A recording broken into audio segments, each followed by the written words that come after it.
Hello everyone, welcome back to Technical World. iOS 16.1 out now officially by Apple. Today in this video I'm going to show you how to prevent the battery draining issue in iOS 16.1.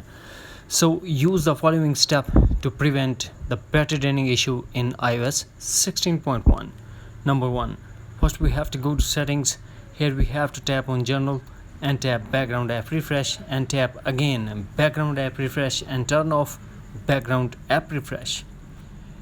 Go back to General, tap on iPhone storage and free up space in your iPhone.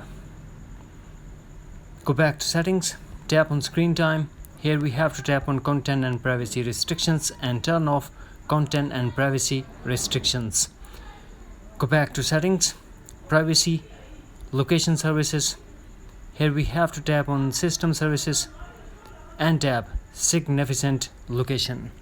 Touch ID, Face ID or passcode and turn off significant location. Then go back and also turn off the location services. Back to privacy, tracking and turn off allow app to request to track.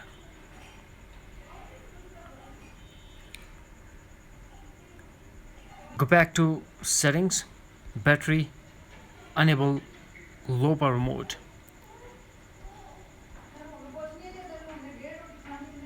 If your iPhone is not connected with the Bluetooth, then turn off. If you are not using mobile or cellular data, then turn off mobile or cellular data.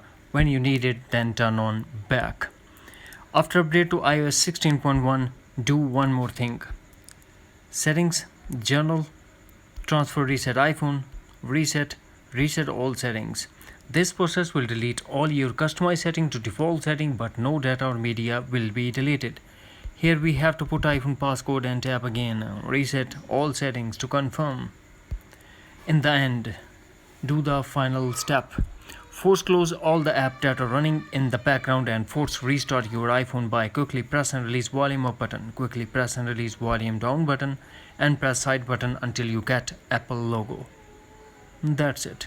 By using these simple tips, you will prevent the battery draining issue in iOS 16.1. Hopefully friends, you found this video helpful, so please don't forget to subscribe, like and share with your friends and family. Thanks for watching. Take care. Bye bye.